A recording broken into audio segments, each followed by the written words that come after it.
In March 2009, on a windy morning west of Terre Haute, Brett Graham turned into the gravel lot at Pierce Regional Equipment in a 1996 Chevrolet K2500 showing 312,000 miles on a cloudy odometer, rust creeping along both rocker panels, and a driver door cinched with baling twine because the lower latch had failed during a cold snap.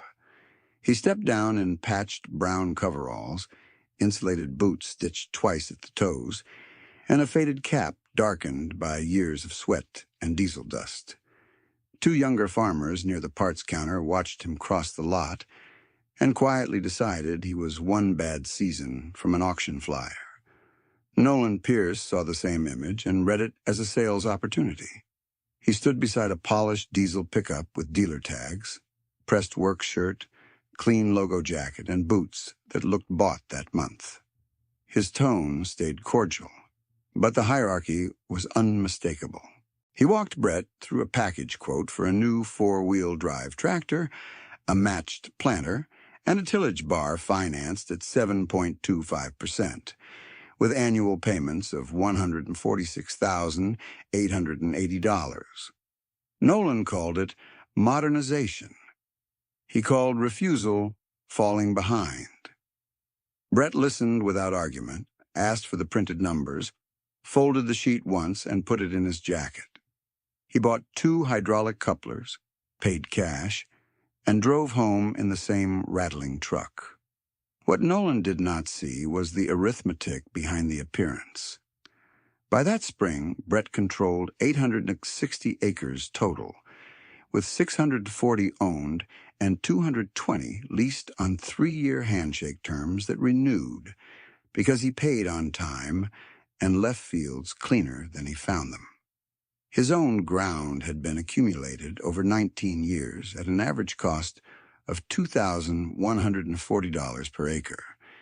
He carried 0 equipment debt. He held $418,000 in laddered certificates, earning between 3.1 and 4.4%, staggered so one certificate matured every 6 months for liquidity. Household spending for the previous full year was $28,600, itemized and real. Food, $7,900, utilities, $4,300, fuel for personal driving, $2,200, church giving, $3,600, insurance, $5,000, clothing and boots, $900, home and vehicle repairs, $4,700. Modest by design, not by accident. The foundation of that design went back to 1991, when Brett was 30, and still doing custom harvesting for larger operators who had better paint and thinner margins than anyone admitted out loud.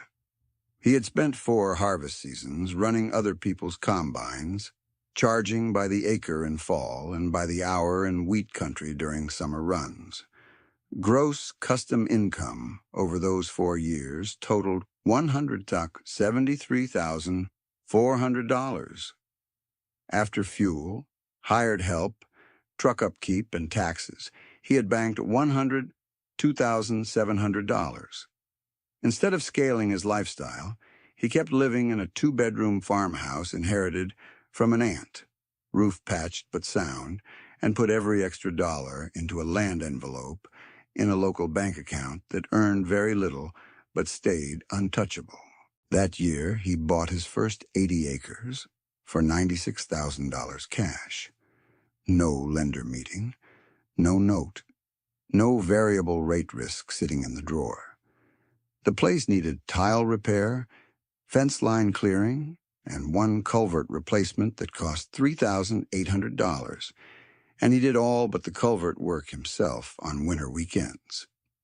The field did not look like much from the road, but after drainage and careful fertility work, it became one of his most consistent corn pieces. He did not begin with a dramatic speech about debt. He began with observation.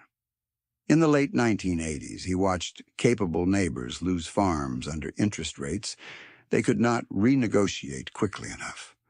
One family he respected sold machinery first, then parcels, then the house lot. The sequence lodged in him. Debt could help in a smooth year. Debt could also force timing decisions when timing mattered most. He treated that as operating risk, not moral theater.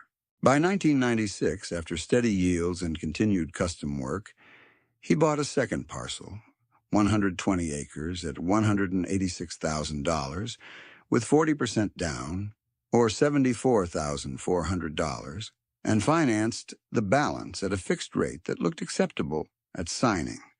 Then he paid it off in 3 years instead of 15. Prepayment penalties were minor compared with interest saved, and he calculated the difference on a yellow pad. Shortening that note preserved roughly $47,000 that would otherwise have gone to interest expense. He kept the pad in a desk drawer for years as a reminder that speed of repayment was not pride. It was freedom of scheduling. Through the early 2000s, his pattern hardened into routine. He bought machinery where other people saw residue and risk. At a 2002 bankruptcy auction, he purchased a combine for $34,500, then put $6,900 into bearings, belts, auger flighting, and electrical cleanup. Total in the machine was $41,400.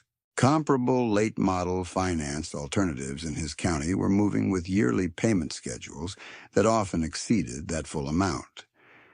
Brett accepted slower starts and occasional wrench time in exchange for no monthly obligation hanging over planting windows.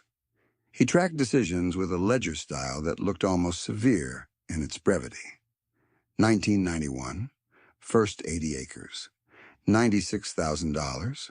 Cash, 1993, tile and drainage upgrades, $11,600.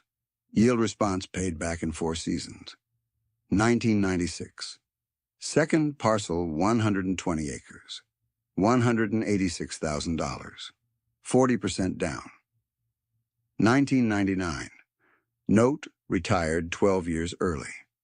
Approximate interest avoided $47,000. 2002, bankruptcy auction combine, $34,500 plus $6,900 repairs.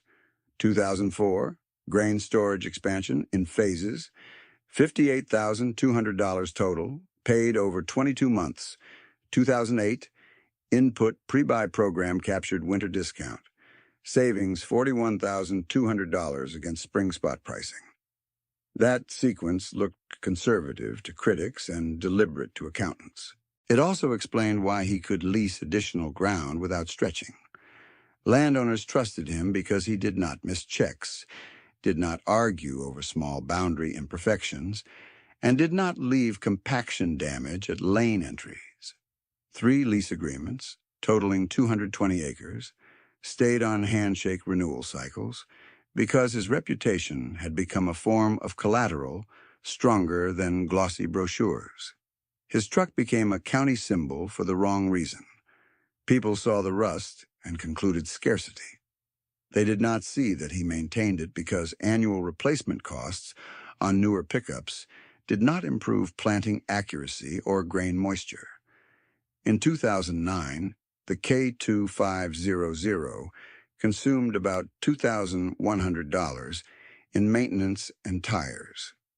A new financed diesel in that period could run more than $9,000 yearly once principal, interest, and insurance step-ups were included. The difference stayed on his side of the ledger and later moved into certificates, then into opportunity. The same method governed the shop. He heated only the bay he was using, bought parts in off-season lots, and rebuilt components before failure whenever he could schedule downtime himself. During one winter maintenance cycle, he priced a dealer-installed hydraulic update at $8,700, sourced equivalent components for $2,940, and completed the work with a retired mechanic friend. He paid $600 and 2 freezer packs of beef. Savings were not dramatic in isolation. Compounded across years, they were transformative. By the second week of November 2009, while many operators were already discussing spring operating notes, Brett had prepaid a portion of fertilizer and seed needs using cash flow from grain sold in measured increments instead of panic sales. The pre-buy strategy, combined with storage timing, kept him out of a spring borrowing cycle that many peers considered routine. He never framed those peers as careless. Most were hard-working, capable people navigating the same weather and markets with heavier fixed costs. His disagreement was with structure, not character. Nolan kept pressing because his business model rewarded volume and financing throughput. Every visit carried the same logic. Newer equipment increased uptime, bigger equipment increased acres, more acres justified bigger notes. In stable years, that chain appeared rational. Brett did not deny the logic. He questioned the fragility when one link failed in a compressed season. So he kept doing what looked old-fashioned and was, in fact, mathematically current. He ran paid-for equipment. He preserved liquidity. He avoided obligations that dictated his calendar. He looked from the highway like a man on the edge. Under the surface, he was building time, optionality, and a balance sheet strong enough to absorb weather, rates, and market noise without surrendering decisions to a lender. That discipline met ice on January 17th, 2010, in a rented bottom field where freezing rain had sealed the surface into a brittle crust over saturated ground. Brett had loaded fertilizer and eased the 1978 Steiger into a low pass he had crossed in drier winters, but this time the crust broke and the machine settled to the axles. The tractor showed 11,900 hours, faded green paint and panel seams polished by decades of work gloves. From the county road, 3 neighbors watched the rear tires spin and then stop, and each of them read the same scene through appearance. Old machine, old truck, end of the line. By Monday afternoon, Nolan Pierce came out with a recovery crew and a salesman, smile that looked practiced for difficult moments. He stepped from a new diesel pickup with dealer tags and handed Brett a laminated proposal packet protected from sleet inside a leather folio. The pitch was immediate. Trade the Steiger for $8,000 scrap credit. Sign a same-day package on a late model replacement. Defer the first payment 6 months. Interest accrues from day one. Nolan said it as if he were offering relief from embarrassment, not the beginning of another fixed obligation. Brett studied the ruts, then the numbers. The financed package still carried the same underlying load he had rejected in 2009, just repackaged around a crisis. He called a local towing outfit from Clay County, paid $3,460 cash for a staged pull with dual rigs and ground mats, then spent another $1,180 on chains, portable heaters, and cold weather hydraulic fluid so the system could be thawed and circulated without cracking seals. Over the next 2 weeks, he replaced worn fittings, resealed a valve stack, and settled the full winter repair total at $9,740. The Steiger fired clean on the 3rd morning after repairs. He signed no loan papers. 3 days later, at the elevator scale house, the story was already circulating in its simplified version. Nolan had tried to help. Brett had refused to upgrade. What most people did not hear was the comparison Brett wrote in his notebook that night. $9,740 one-time recovery and repair against $146,880 annual payment exposure on new iron, plus insurance increases, plus dealer service contract requirements. Even if a newer unit reduced repair surprises by $18,000 in a difficult year, the payment stack still overwhelmed the benefit. Arithmetic first. pride never entered it. Spring 2010 arrived wet, late, and compressed. From April through mid-May, West Central Indiana offered only 19 plantable days before insurance deadlines began to harden choices into losses. That window punished delay harder than any marketing mistake. Brett ran the recovered Steiger in rotating shifts with an older planter and a rebuilt tender truck, averaging 14.2 acres per hour on firmer ground and 9.6 in sticky bottoms where every turn demanded restraint. His pace looked slower than broadacre fleets on perfect days, but his uptime held when conditions were marginal and decisions mattered. The countywide contrast became visible by the first week of May. Two financed operators lost 12 peak days to a fuel contamination issue that affected newer high-pressure systems and required dealer diagnostics with parts on backlog. Another crew parked for 4 days waiting on an electronic control module that could not be bypassed. Brett was not immune to breakdown risk, but his systems were mechanical enough to diagnose in his own shop, and he stocked consumables in winter when prices were lower and shelves were full. Debt did not just change his balance sheet, it changed his calendar authority. The human cost of the opposite strategy was not caricature. It was good people pinned by timing and terms. Eli Harper carried $1.12 million in variable rate obligations at 8.9%. A structure built during expansion years when corn above $5 per bushel had made leverage feel manageable. His annual debt service, principal plus interest, was pushing past $176,000 before household expenses.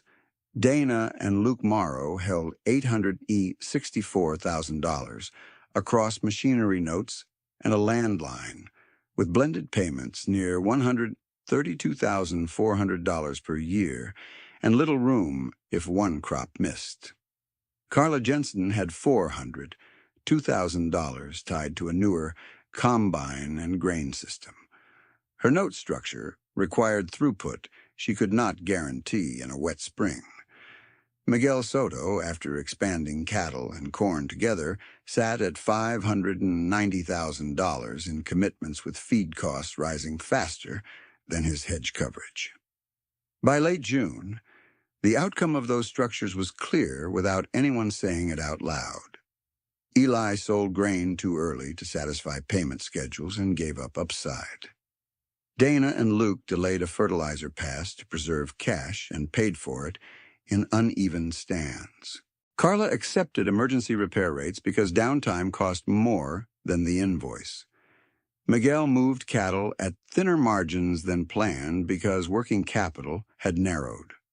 None of them were reckless. Each had followed advice that sounded professional at the time. Scale, modernize, finance efficiency, capture volume. The season exposed the trade-offs inside that framework. Brett kept his own records with the same spare language he used in conversation. And in August, he added a sequence that later circulated in local meetings as an unofficial case study. 2008, input pre-buy savings realized, $41,200 versus spring retail. 2009, certificates laddered to preserve 6-month liquidity intervals, weighted yield 3.8%. Winter 2010, Steiger recovery and repair, $9,740 cash, no financing. Spring 2010, operating note avoided, estimated interest and fees preserved, $27,000. Planning window, 19 workable days, 100% acres planted before deadlines. In-season repairs, $18,460. Total machinery repairs and parts, all paid at purchase, no carryover interest. At harvest, the yield maps settled the argument faster than coffee shop debate ever could. Brett's timely planting and steadier field access produced corn yields 21 bushels per acre above local averages on comparable soils, with soybeans ahead by 8 bushels. Using conservative marketing assumptions, corn at $4.05 and soybeans at $9.40, the added gross margin came in near $212,000 after adjusting for drying and hauling differences. That was not a lucky basis contract. That was timing converted to revenue. Nolan tried one final line in the coffee shop after maps circulated. He argued that scale still required leverage, that one good season did not redefine best practice, that modern fleets created capacity old equipment could not match over 10 years. Brett answered in 11 words while stirring coffee. Capacity is not the same as resilience under payment pressure. Then he slid a handwritten cost sheet across the table. His machinery maintenance and ownership burden penciled at $68 per acre. Local financed averages, once principal, interest, depreciation, and service contracts were fully counted, were close to $191 per acre. The sheet had no rhetoric, only columns. By the second week of December 2010, county lenders were quietly tightening renewal terms, and that shift moved from policy language to household consequences. Eli Harper met with his bank twice and could not secure the carry terms he needed. By mid-2012, he would lose 600 acres to foreclosure, though he later rebuilt his career in risk management. Dana and Luke Morrow liquidated newer machinery at auction values below note balances, kept their 40-acre home place, and began over as custom hay operators. Carla Jensen sold her combine at a loss and pivoted to a seed cleaning service that required less capital and produced steadier margins.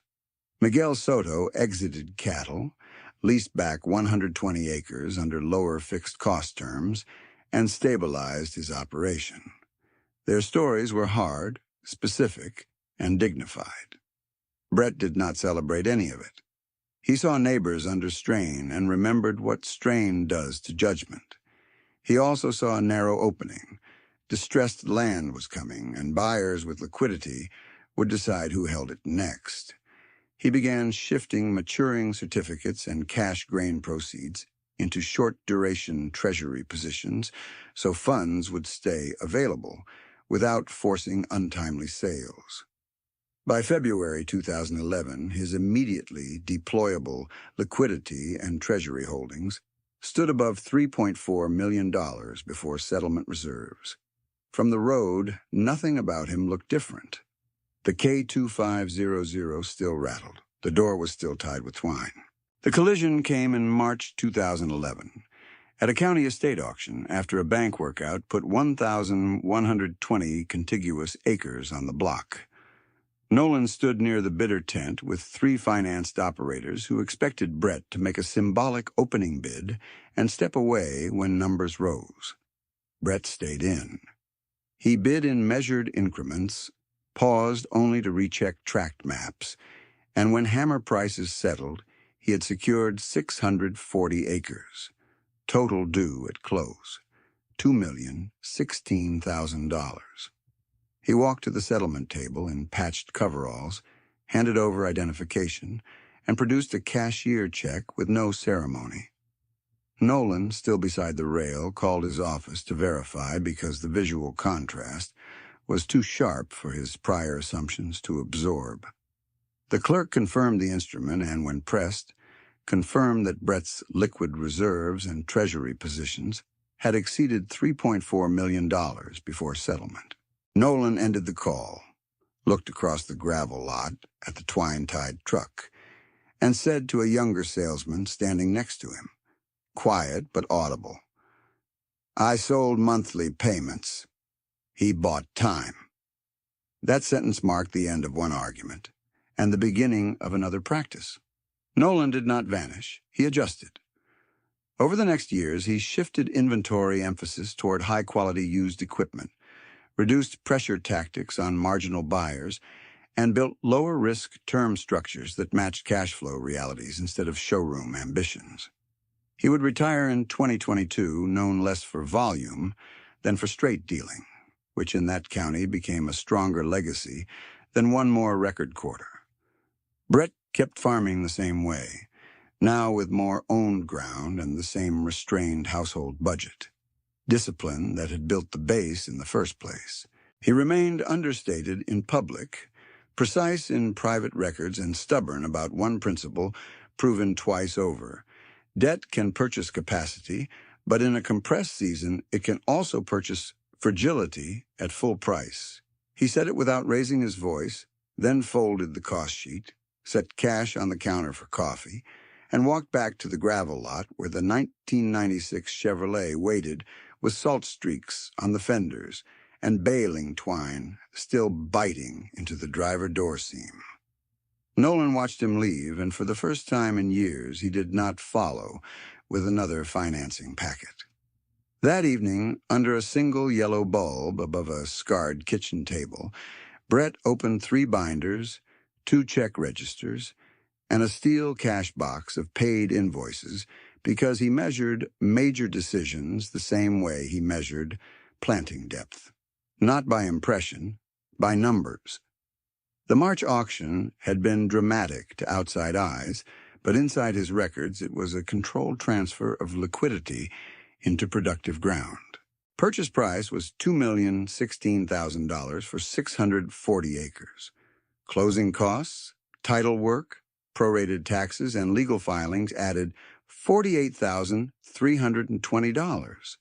Total cash outlay, $2,064,320. Funding source was split deliberately. $1,420,000 from maturing Treasury notes, $522,000 from certificate ladders that had rolled to cash over 12 months, and $122,320 from grain sale reserves. No operating account was drained below safety levels. Post-closing liquid reserve remained $1,361,000, plus unsold grain inventory valued conservatively at $487,000. By the 3rd week of March 2011, he had already mapped the new tracks by drainage class, not by fence line aesthetics, and assigned dollars before wheels touched soil. Pattern tile replacement on 2 wet quarters, $138,600.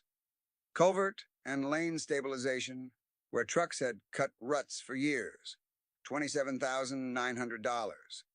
Lime and variable rate phosphorus correction on underfed zones, $96,440. Windbreak cleanup and boundary survey corrections, $18,300. Total first-year rehabilitation budget, $281,240, all cash, all scheduled in windows that did not interfere with planting. Those improvements raised no headlines. They raised consistency. What followed over the next 5 seasons made the same philosophy testable in public, with enough volatility to expose whether it was durable or just lucky timing. The progression that followed looked almost plain unless you understood compounding. Brett and his accountant, Ellen Ward from Brazil, Indiana, built a year-by-year operating sheet that separated realized gains from paper appreciation so no one could accuse the story of selective memory. It read like this: 2011.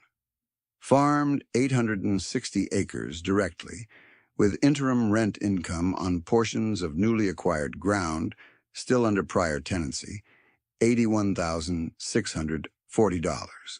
The 640-acre purchase included roughly 320 acres of woods, waterways, and setbacks, while the remaining 320 tillable acres moved into Brett's direct rotation after 1-season tenant carryover, which is why operated acres stayed at 860 in 2011 and rose to 1,180 in 2012. Crop gross receipts, $1,148,200. Operating costs, including seed, fertilizer, fuel, labor, repairs, crop insurance, and drying, $612,480. Net operating surplus before family living and taxes, $535,720. Family living remained $29,140. 2012, full control of 1,180 tillable acres after transition agreements expired. Severe drought cut county yields hard. Brett's diversified drainage and earlier planting preserved relative performance but still dropped output. Crop insurance indemnity, $286,000. Grain sales plus indemnity, $1,302,400. Operating costs, $744,900 due to irrigation rentals on select acres and the higher feed grain substitution purchases for local commitments. Net operating surplus, $557,500. 2013, rebuild year after drought.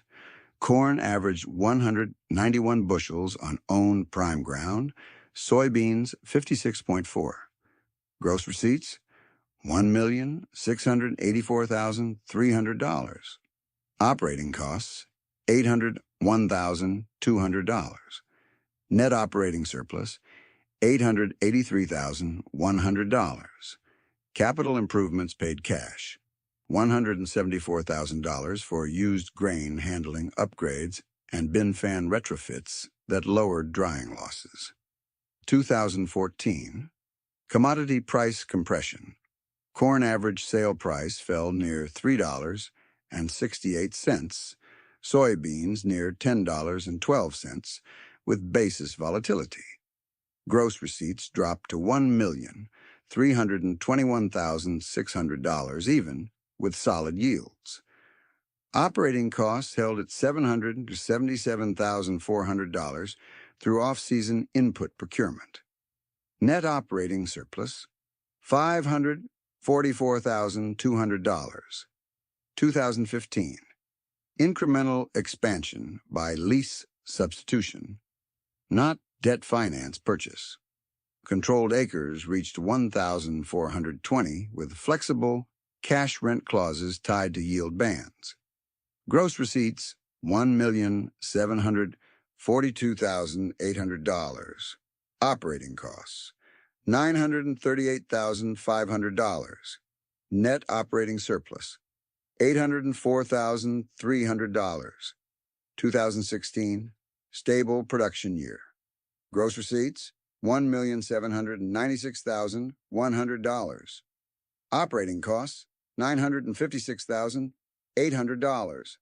Net operating surplus, $839,300. End-of-year net worth estimate, including conservative land values and liquid holdings, approximately $8,700,000. Minimal leverage. This was the non-trivial part many critics missed. Brett did not reject growth. He rejected brittle growth. His framework allowed expansion when cash flow could absorb it, and delay when prices were inflated by optimism. Consequently, his cost of patience stayed low while others paid monthly to maintain optionality he already had. The contrast with peers was painful because the people on the other side of the ledger were not careless. They were skilled operators trapped in trade-offs that looked rational during the upcycle. Eli Harper had built around throughput assumptions that held when corn sat above $5 and variable debt felt manageable. By April 2012, his weighted borrowing cost on $1.12 million had climbed as renewals reset and risk premiums widened. Annual debt service moved past $176,000, while drought pressure tightened cash grain availability. He did not fail from laziness. He failed from sequence risk. When one poor weather year met high fixed obligations, he had no timing room. In September 2012, he sold 2 parcels, totaling 240 acres to satisfy covenants. In June 2013, another 360 acres went through foreclosure proceedings. He lost 600 acres in total, then rebuilt with dignity as a grain risk manager for a regional cooperative, where his caution later helped younger growers avoid the same trap. Dana and Luke Morrow faced a different version of the same underlying tension. Their $864,000 structure mixed machinery notes with a landline taken during optimistic valuation years. They worked relentlessly, but the payment stack left little tolerance for 2 consecutive margin compressions. When their lender required accelerated collateral review after the drought year, they auctioned late-model tillage and 1 high-horsepower tractor. Auction proceeds came in $118,000 below remaining note balances. That shortfall followed them for years. Yet they preserved their 40-acre home place, shifted to custom haying with lower capital intensity, and by 2016 were posting steady, positive cash flow. They were not a cautionary tale about character. They were a case study in mismatch between fixed commitments and biological uncertainty. Carla Jensen's operation looked modern and efficient on paper in 2010, newer combine, grain handling system, upgraded storage. Her total machinery and grain system debt sat at $402,000. Service contracts reduced diagnostic uncertainty but added rigid annual expense. During the wet spring and then the drought cycle, utilization assumptions collapsed. The combine that justified its payment only at high acres and tight harvest timing became a liability when weather compressed windows and basis weakened. She sold that combine at a loss, absorbed depreciation she had not expected to realize so quickly, and started over with a seed cleaning business requiring smaller equipment and tighter working capital control. By 2016, she was profitable, locally respected, and sleeping better with lower fixed cost. Miguel Soto carried ambition in 2 directions at once: cattle and corn, funded by $590,000 in combined commitments. Then feed costs rose during drought stress, while cattle margins narrowed and grain income failed to offset the squeeze. Hedging reduced some downside, but not enough to cover debt service, plus biological volatility. He exited cattle in stages, leased back 120 acres under more flexible terms, and restructured into a simpler, crop-focused model. The reset was humbling, but it preserved his family operation. That same question spread through shop conversations and co-op lines anyway.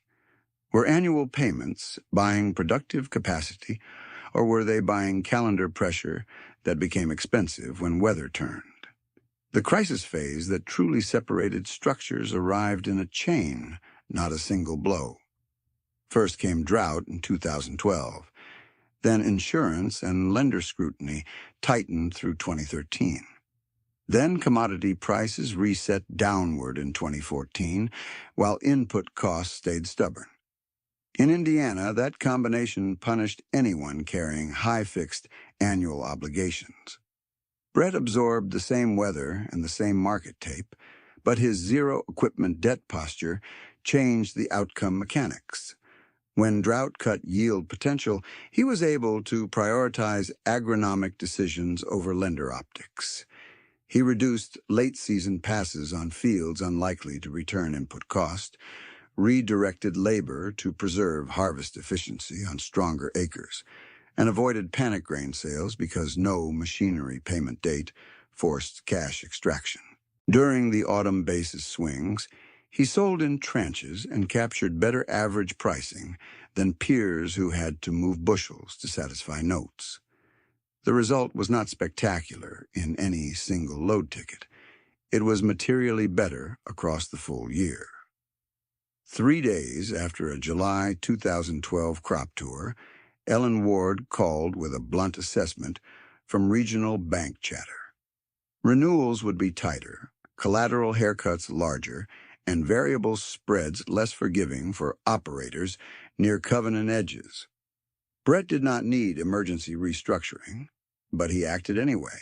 He shifted $600,000 of idle cash into a treasury ladder maturing at 4-month intervals, retained $420,000 in immediate operating liquidity, and prepaid a share of 2013 inputs when discounts reached thresholds he had set in winter planning. That move alone reduced 2013 input cost by $36,800 compared with spring spot pricing. In parallel, he renewed crop insurance at levels calibrated to protect working capital, not maximize indemnity headline numbers. By the first week of October 2013, the county had started to split into two groups. One group talked about surviving until next season's credit committee. The other talked about field drainage, basis contracts, and machinery maintenance scheduling. Brett belonged to the second group because his risk sat in agronomy and markets, not in monthly principal deadlines. The social dynamic changed with the economics. People still saw patched coveralls and a truck that sounded rough at idle, but fewer laughed and more asked practical questions. Brett answered briefly. He would point to a line item instead of delivering philosophy. What is your fixed cost per acre? What happens if price drops 20%? Can you skip one sale month without penalty? His restraint carried more force than speeches. Nolan's adjustment became visible in his showroom by 2014. The front row still held new units, but the center floor now highlighted inspected used tractors with transparent service histories and realistic term options. He started warning young buyers against maxing projected yields in payment plans. He lost some high-commission deals and kept more customers alive. That was his resolution, and it mattered.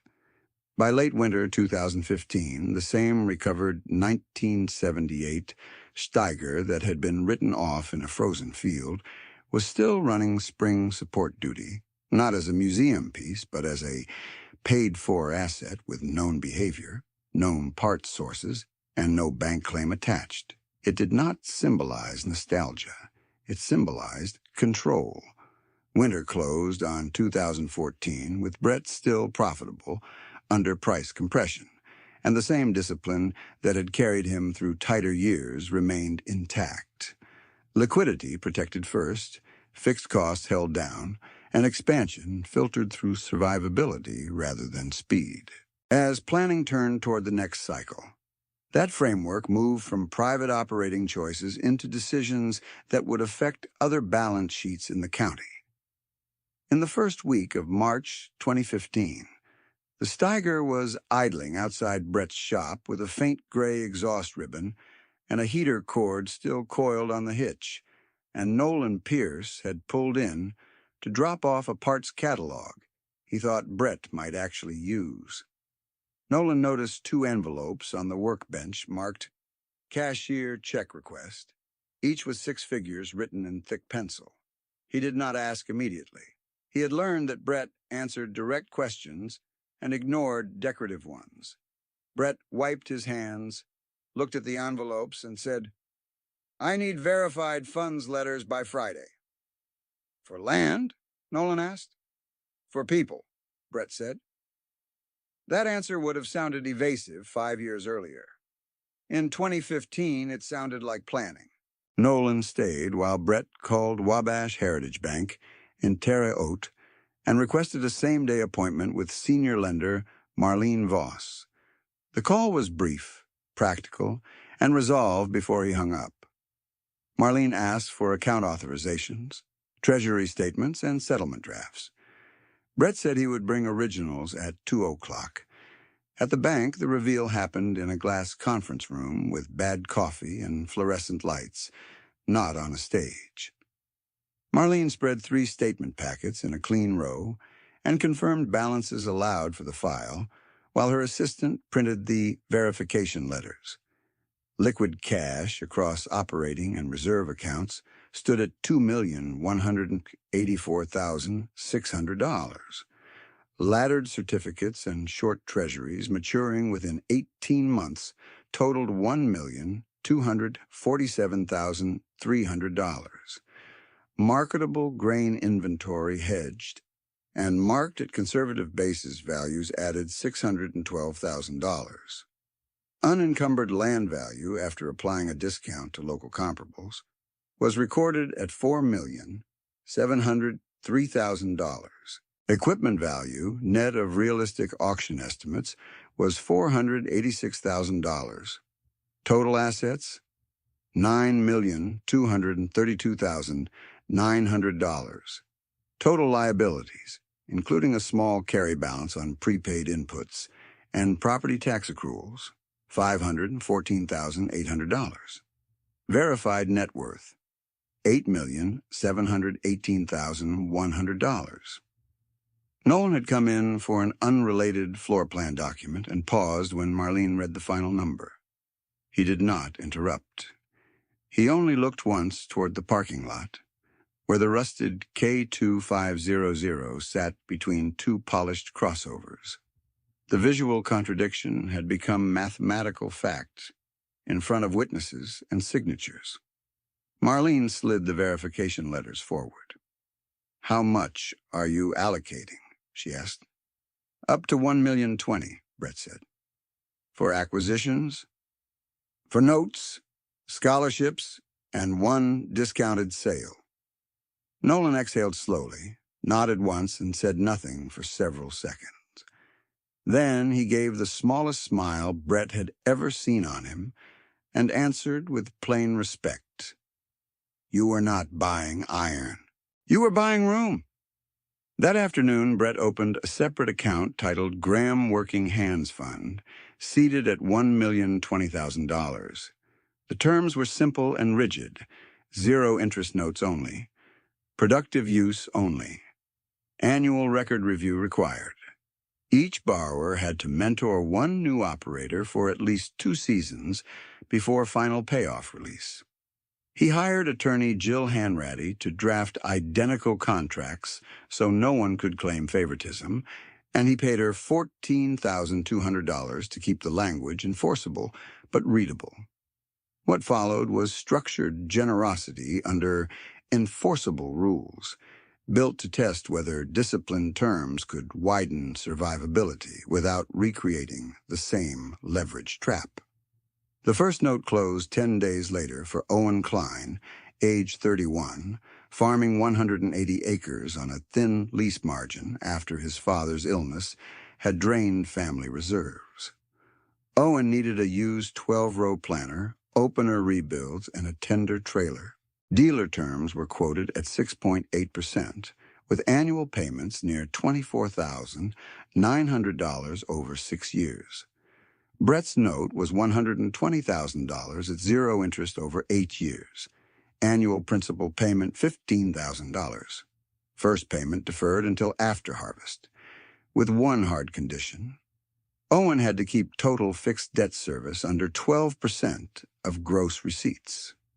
By harvest, 2016, Owen had met every covenant, reduced custom hire expense by $31,400, and posted his first positive retained earnings since taking over. Marissa Holt closed next at $95,000. She had inherited tenancy responsibility but not infrastructure, and she was bleeding margin on commercial storage and drying fees. Her proposal was unglamorous: refurbish 2 bins, install used fans, rebuild a drag conveyor, and wire a safer service panel. Brett funded exactly that plan and refused to add a truck purchase she had penciled in. Her annual off-farm storage and emergency drying costs fell from $42,600 to $16,900. She paid $11,875 principal each year without missing one, and by year 4 she was mentoring a neighboring operator on grain quality premiums. Caleb Ruiz took a $140,000 note with a stricter covenant package because his volatility was higher. He had good yields and weak discipline on machinery turnover. Brett required a written replacement schedule and a reserve target equal to 4 months of operating expenses before any discretionary purchase above $12,000. Caleb accepted, reluctantly at first. 2 seasons later, when a transmission failed during planting, he replaced it from reserves instead of emergency financing. The avoided short-term notes saved him about $9,400 in fees and interest in one spring. Jonah Pike received $110,000 for irrigation engine conversion and line rehabilitation on soils that swung from saturation to stress quickly. The local dealer quote for a full new package came with 7-year financing and projected payments that would have consumed most of Jonah's weather margin. Brett's approach funded used components with verified service records and a labor-heavy installation schedule in winter. Total project cost landed at $102,700, leaving a contingency balance. Jonah's average yield variability narrowed enough that his crop insurance premium tier improved the following year. Leah and Sam Baird, a married team running mixed hay and row crop acres, closed a $165,000 note to consolidate 3 costly short-term obligations that had been rolling every season. Brett required them to exit one unprofitable custom contract and document monthly cash flow.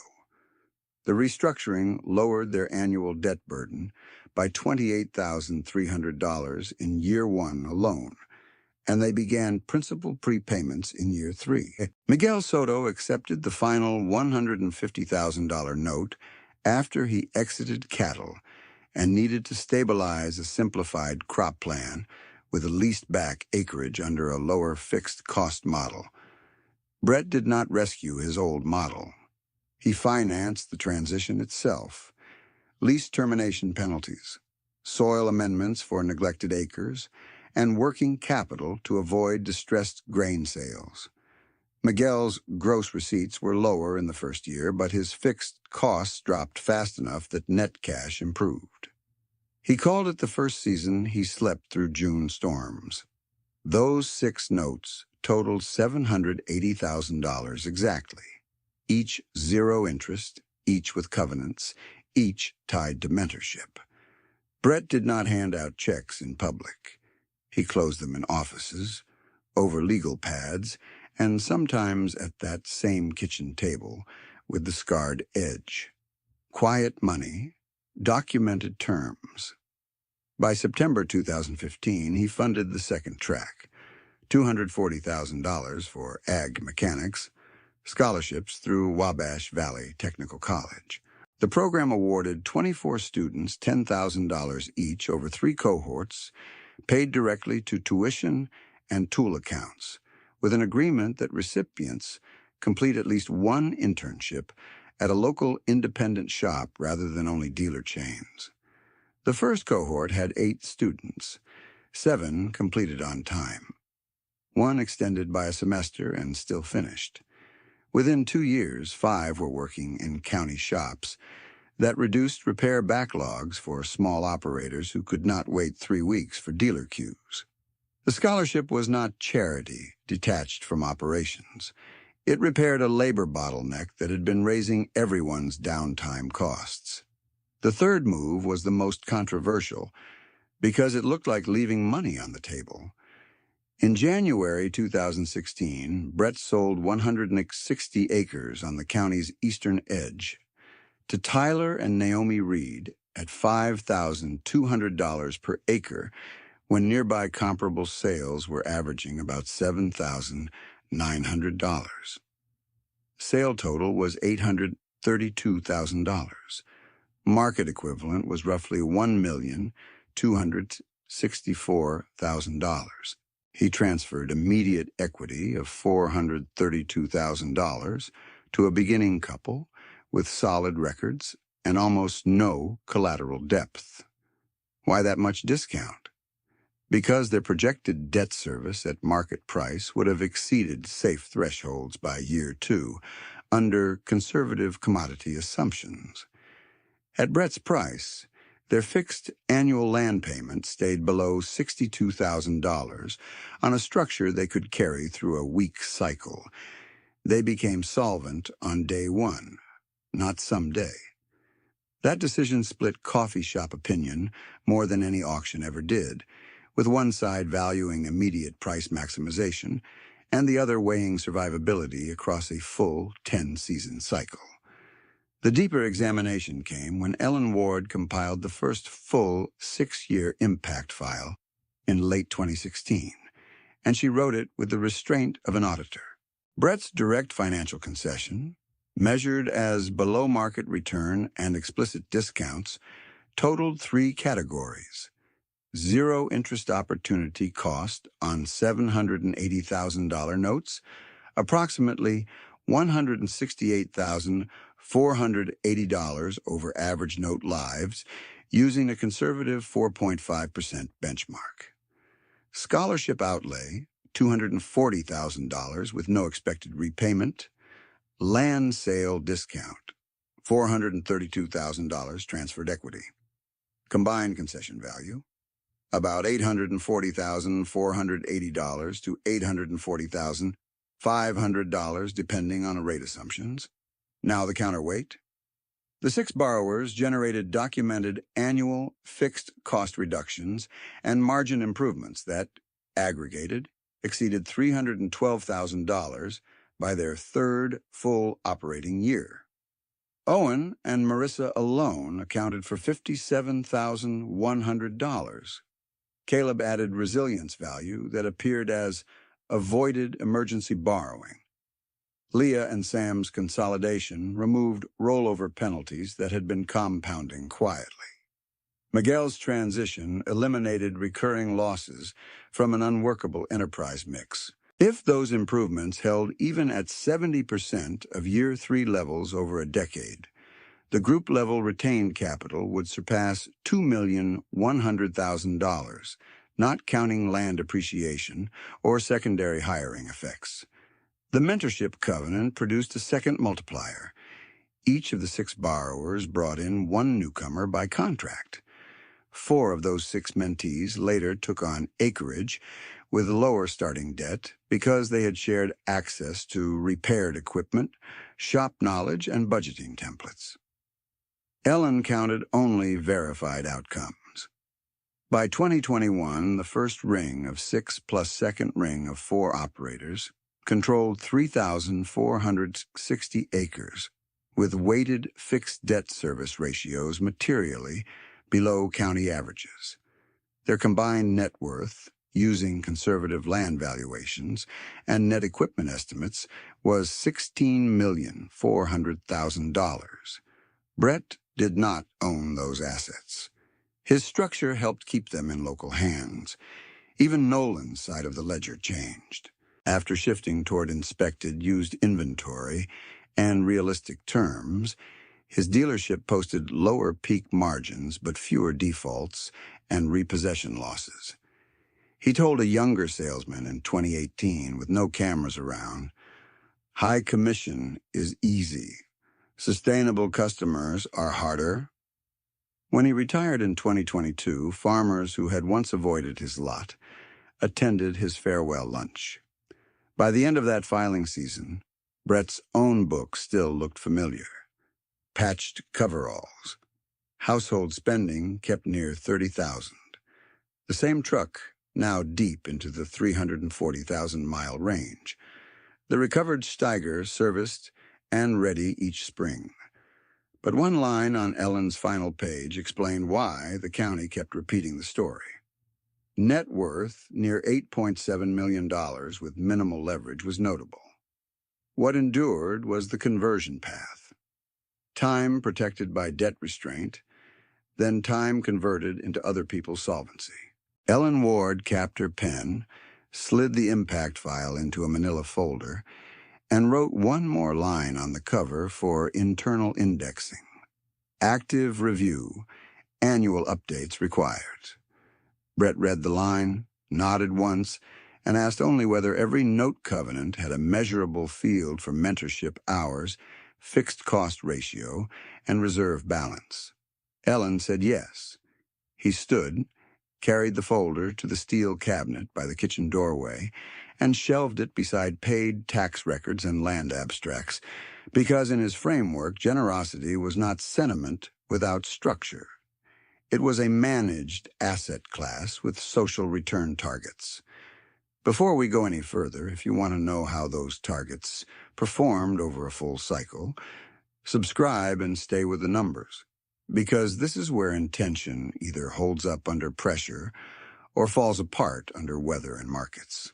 By the end of 2017, the 6 zero-interest borrowers had produced their first comparable year under normalized conditions, and Ellen's update read like a cooperative audit. Owen Klein, on the $120,000 note, had reduced fixed debt service to 10.6% of gross receipts, below the 12% covenant, and expanded from 180 to 260 operated acres without adding machinery loans. Retained earnings over 3 years totaled $142,300 after family living. Marissa Holt, funded at $95,000, lowered storage and drying leakage enough to post cumulative savings of $88,900, then used part of that cushion to prepay $9,500, principal ahead of schedule. Caleb Ruiz, with the $140,000 note and tighter reserve rules, carried 6 months of operating expense by 2018 and avoided 2 emergency loans that comparable operators took at rates above 7%. Jonah Pike's $110,000 irrigation and line rehabilitation plan reduced yield volatility bands by enough that his insurer moved him to a lower premium tier, producing documented annual premium savings of $6,700.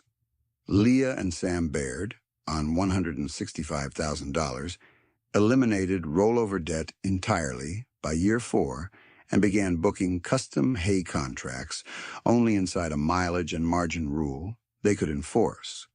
Miguel Soto, funded at $150,000 for transition, stabilized his leased-back 120 acres and posted positive net cash in each of the next 3 years, modest but steady. The mentorship clause, the part many people initially called unnecessary paperwork, became the multiplier engine. Owen mentored Kira Dalton through her first machinery budget and lease negotiation. Marissa mentored Ben Talley on grain quality premiums and shrink control. Caleb mentored Trent Voss on reserve policy after a hard lesson with discretionary spending. Jonah mentored sisters Ava and Nora Pike, who shared labor and reduced startup costs on adjoining acres. Leah and Sam mentored Dalton Reese in contract screening. Miguel mentored Luis Ortega on enterprise simplification.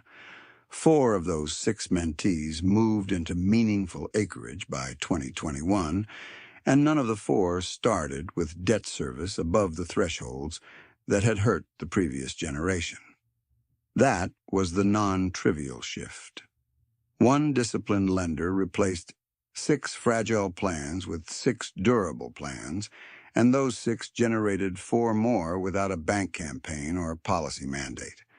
If you are learning something from this arithmetic, like the story and share it with one person who still confuses high payments with progress, then come back, because the county-wide effect was now measurable in acres, solvency, and repair capacity.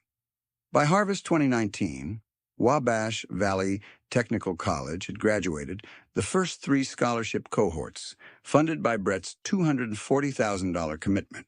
24 students received $10,000 each. 22 completed within the planned term. 2 completed within an extra semester. 17 stayed within 60 miles of Terre Haute, and 11 entered independent repair shops that serve smaller operators priced out of dealer queues. Average spring diagnostic wait time at 3 local independent shops dropped from 18.4 days to 7.9 days in 4 seasons. That change translated directly into planted acres on schedule. Ellen treated it conservatively. If reduced downtime preserved only 2.5 bushels per acre on 12,000 acres touched by those shops, at a blended commodity value of $4.20 equivalent.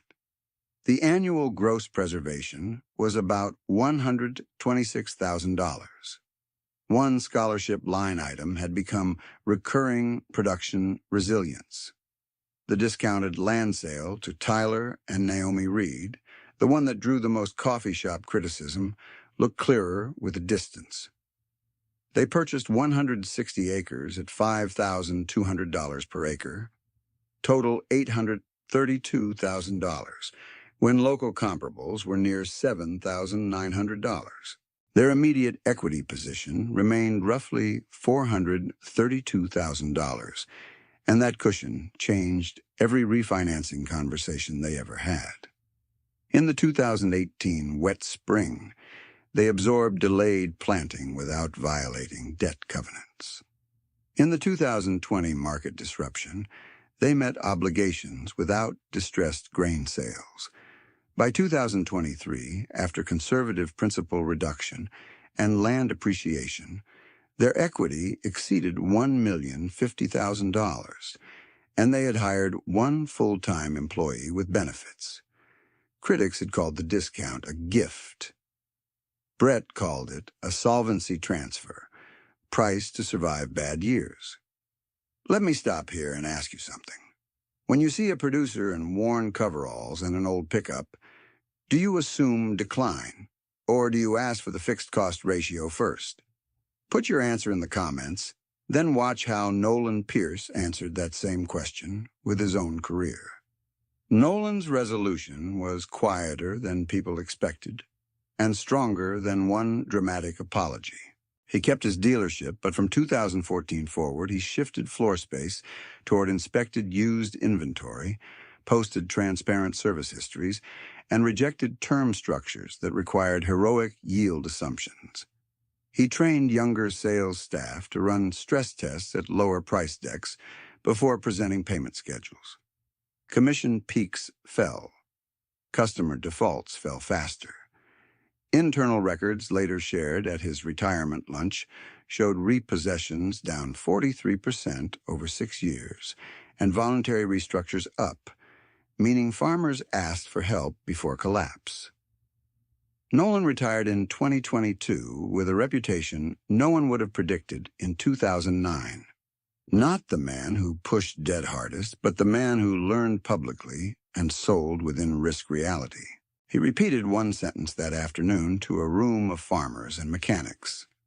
Monthly payment is not a yield strategy. Then he handed the business to his daughter, Claire Pierce, who kept the used first policy and expanded on-site preseason inspections for small operators. By the second week of April 2022, Ellen finalized what became the county's unofficial roll call file, and every named person had a line with current status instead of rumor. Brett Graham was 51 when the story opened and 61 then, still farming in patched brown coveralls, still driving the 1996 Chevrolet K2500, now past 347,000 miles, and still carrying baling twine on the driver door when weather swelled the frame. He controlled a broad mix of owned and leased ground, ran minimal leverage, and held estimated net worth near $8,700,000 on conservative marks. The 1978 Steiger, now well past 12,000 hours, remained spring backup and heavy drawbar support, serviced each winter with parts stocked before demand spikes. Eli Harper, after losing 600 acres, had become a respected grain risk manager for a cooperative and taught younger growers how variable debt and basis exposure interact under stress. Dana and Luke Morrow kept their 40-acre home place, built a custom hay business with lower capital intensity, and by 2022 had no rolling short-term machinery notes. Carla Jensen's seed cleaning service expanded to 3 counties, profitable and debt-light, with seasonal hires from local technical programs. Miguel Soto's simplified crop model held, and he eventually repaid his zero-interest note while mentoring Luis Ortega into a stable lease structure. Owen Klein remained current and ahead on a principal. Marissa Holt completed her note and chaired a local grain quality workshop series. Caleb Ruiz, once the most reluctant borrower under covenants, became the strongest advocate for reserve discipline. Jonah Pike's irrigation upgrades paid out over successive dry spells. Leah and Sam Baird maintained positive cash flow and trained 2 interns through the mentorship network. Tyler and Naomi Reed remained on their 160 acres, solvent, expanding carefully, and mentoring 1 beginning couple under the same debt-light thresholds that had protected them. Marlene Voss retired from Wabash Heritage Bank in 2023 and now consults on agricultural credit policy. Jill Hanratty still practices in Terre Haute and uses the Graham Note template as a model for enforceable community finance agreements. Ellen Ward remains the quiet archivist of the whole experiment, updating 1 folder each winter. The physical record stayed as disciplined as the finances. Original note. Contracts were stored in fireproof cabinets. Scholarship disbursement receipts matched student completion records, and land transfer documents for the Reed sale were fully indexed with valuation assumptions noted in margin comments. External contacts had outcomes on file. Bank verifications completed, lender communications logged, insurer premium adjustments documented, and dealership policy changes traceable across years. Even the details people once dismissed had a place in the aftermath. The twine on the truck door remained because replacement solved no agronomic problem. The old Steiger remained because known reliability, under local repair competence, outperformed image value. In that county, those details became shorthand for a broader paradigm. Appearance can mislead, but arithmetic does not. If you want more stories built on real ledgers, subscribe now. If you have ever faced the choice between faster growth and lower fragility, comment with the exact trade-off you made. Share this with one farmer, lender, mechanic, or young operator who needs proof that debt restraint is not fear, it is strategy. On a cold March morning, not far from where the story began, Brett parked the same truck by the same shop, stepped down in the same patched coveralls, and checked the Steiger's fluid levels before sunup. No crowd gathered, no speeches followed. The machine that had once been written off in a frozen field rolled out as planned, not to prove a point, but to do the work it was paid for decades ago to do. That is the thesis in its most distilled form. The farmer who looked poorest had been buying time all along. Then he spent that time creating solvency for other people. The week after that cold March start, Brett unlocked the steel cabinet again, set Ellen's updated folder on the kitchen table, and called each borrower for the same reason. Covenant release review, in person, with records. He did not stage it at a banquet hall. He used the back room of Wabash Heritage Bank, where the fluorescent lights hummed and the coffee tasted burnt, because numbers looked cleaner in ordinary places. Owen arrived first with a ledger binder and mud on his cuffs. Marissa came with moisture logs tabbed in 3 colors. Caleb brought reserve statements without being asked. Jonah carried insurance notices showing his lower premium tier. Leah and Sam set down monthly cash flow sheets in a single clipped stack.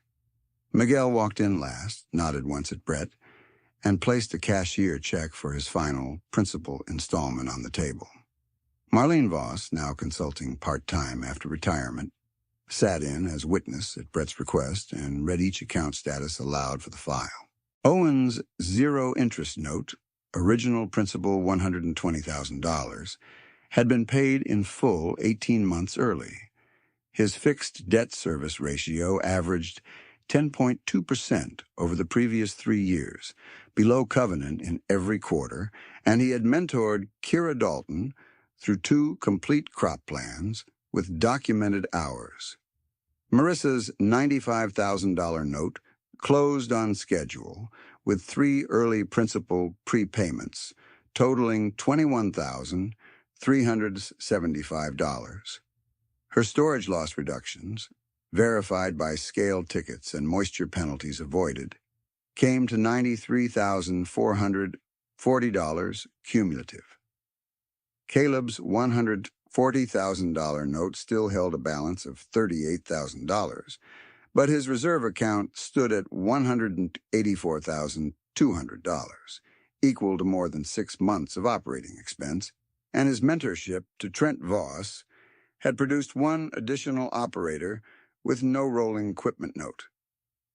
Jonah's $110,000 note had $19,500 remaining and 0 late entries, while premium savings totaled $28,100 over 4 years. Leah and Sam retired their $165,000 note in year 6 and had begun lending hay equipment at cost to 1 beginning crew under written maintenance terms.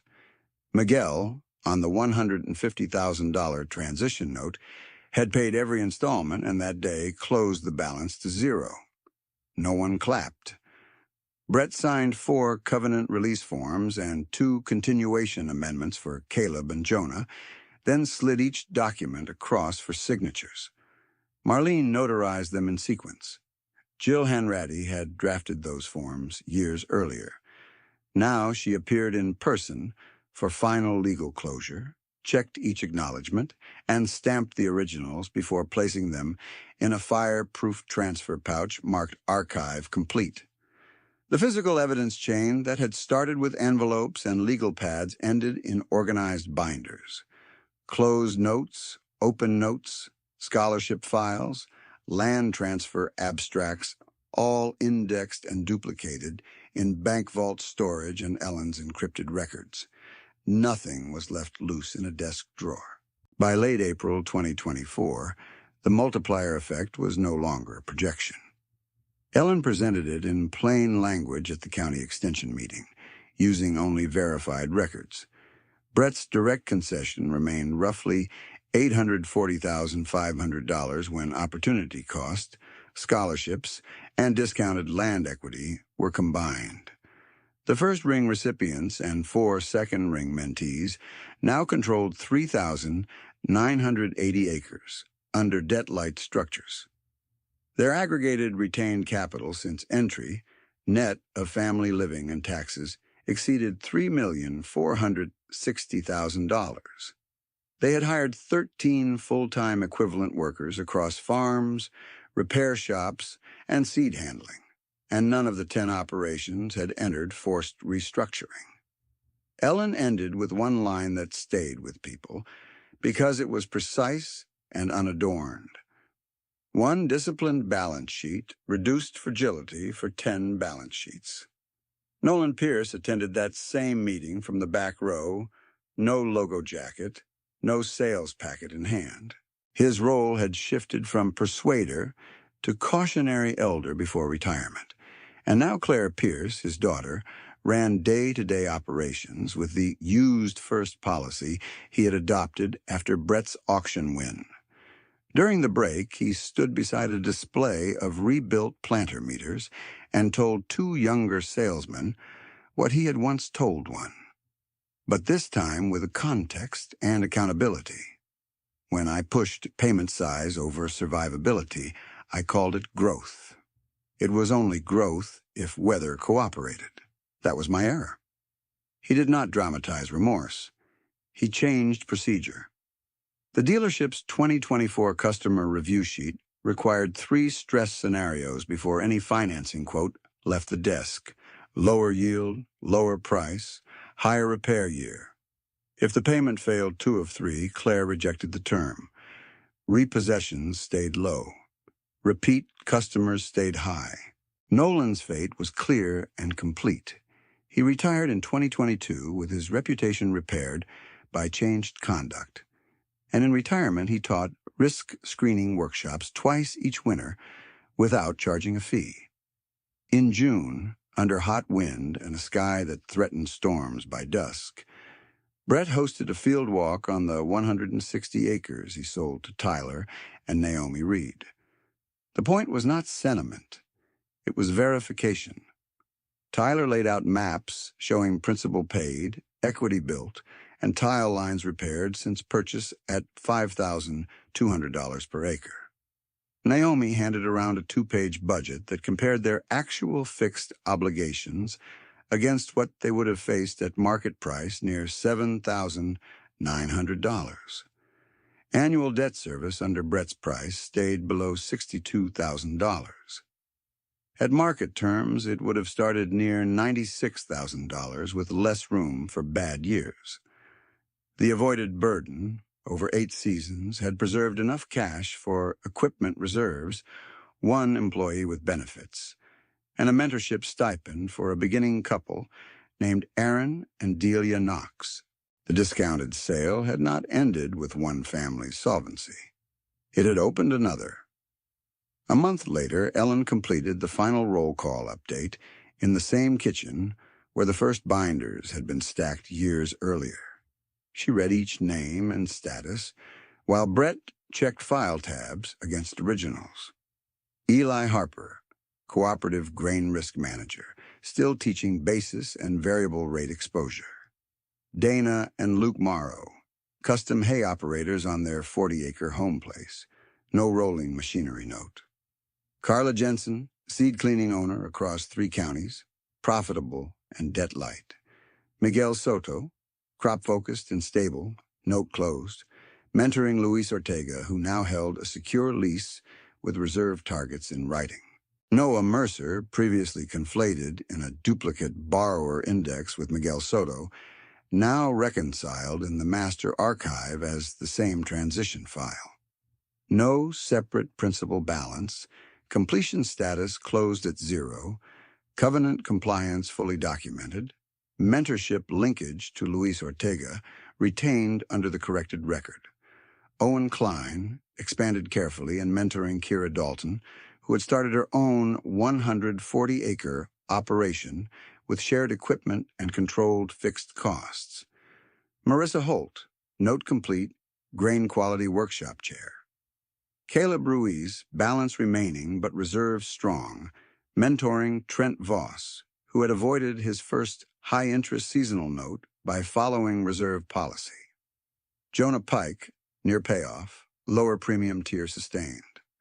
Leah and Sam Baird, cash flow positive, training interns through the same covenant template. Tyler and Naomi Reed, solvent and expanding with discipline. Marlene Voss, retired banker advising regional credit boards. Jill Hanratty, still practicing and maintaining the standardized agreements she once drafted for Brett. Claire Pierce, now principal dealer-operator, sustaining the term screening model Nolan adopted.